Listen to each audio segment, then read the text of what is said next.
Hello everybody and welcome back to the Up the Guts channel. Now we're going to continue the series of ranking players from the 2023 season, obviously with the criteria of playing a minimum of 10 games. I've already done the forwards and key forwards and midfielders, but if you're watching this on YouTube, the midfielders wasn't uploaded as I had a bit of internet problem, so I decided just to upload it to Spotify and Apple Podcasts for the best viewing and listening. So if you want to stream that, head over to Spotify, Apple Podcasts, wherever you get your podcasts, and you'll find it there.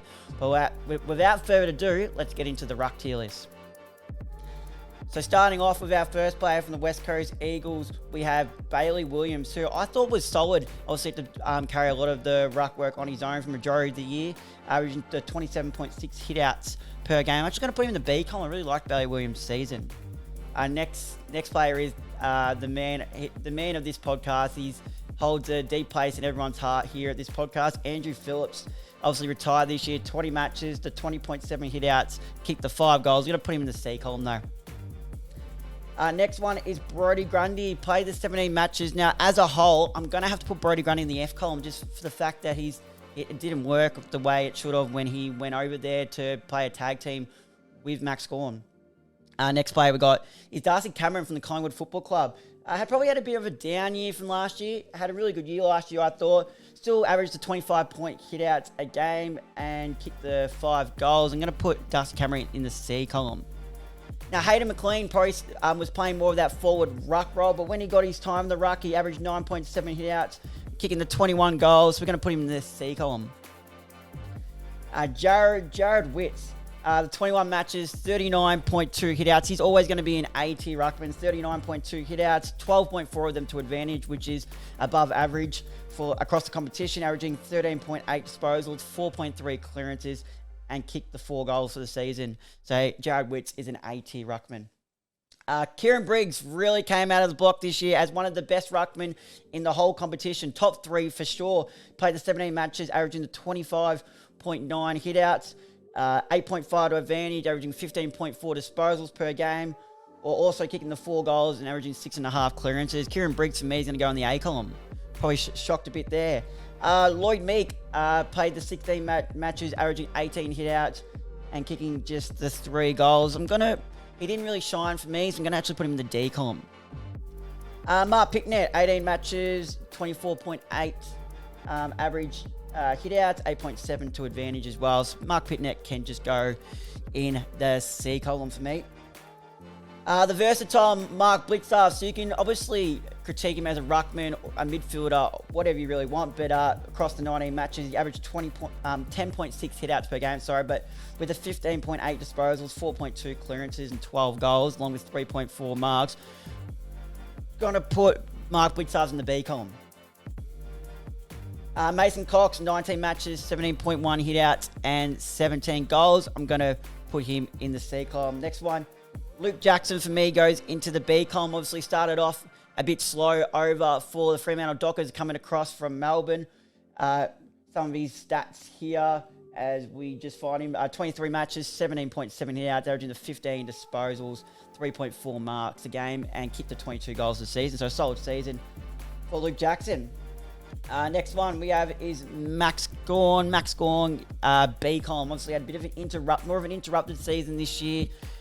Didn't work as obviously in tandem with Brodie Grundy, as I mentioned earlier. So the 22 matches, averages 25.7 hitouts, 16.9 disposals, and kicked the 10 goals. You can go on the B column. Oscar McInerney. No, sorry, he's not even the next one. Where is Big O? Where is the Big O? Can't even see the Big O. Here he is, the Big O. The Big O, next one is on my list. The 25 matches, 33.8 hitouts. He averaged 9.4 of them at advantage, or kicked the 9 goals. The Big O can go in the A column for me. Next one on my list is Ned Reeves. He was a bit of a surprise packet too. 21 matches, obviously took the number 1 ruck role over the likes of Lloyd Meek, averaging 28.2 hitouts, 8.7 to advantage. I'm going to put him in the C column.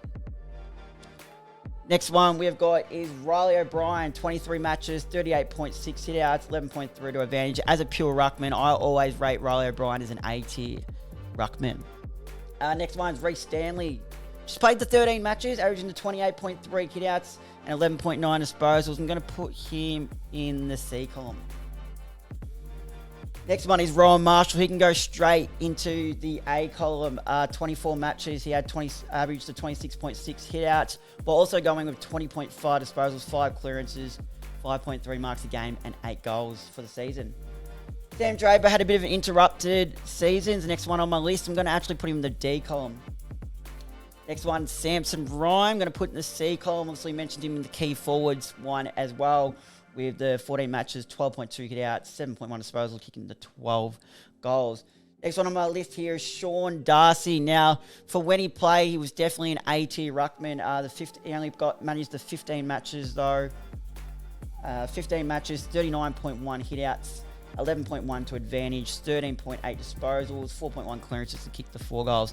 Tim English, S-tier, obviously All-Australian ruckman, really came out of shell, and was no debate whether he would be the All-Australian ruckman from round 1 onwards, just dominating that ruck role. Some of his season stats, 23 matches, averaging 31.2 hitouts a game, above average in the hitouts to advantage, 10.5. The 19.1 disposals, 6.3 marks per game, where he was really damaging, whether it was going forward or providing an option down the line or going back and helping out in the defence, and also kicked the 16 goals. Next one is the veteran who you'll now find in the Essendon colours as of next season is Todd Goldstein. 20 matches, 29.2 hitouts, kicked the 4 goals. C column for me. Tom de Koning can also go in the C column. When he had glimpses here and there, but I think next season we could see the best of Tom de Koning. We really hope, because he's definitely got some talent. 17.7 hitouts the average per game, kicked the 9 goals. Tom Hickey was a bit disappointing. Only managing the 12 matches. Obviously has retired as well with 23.7 hitouts. Sorry, he can go in the C column. Toby Nankervis is always a really good ruckman, averaging the 26 hitouts per game.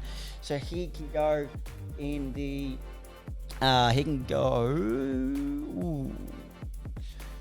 He can go in the B column for me. And last but not least, we've got Scott Lysett, 14 matches, 24.7 hitouts, and the 10.6 disposals.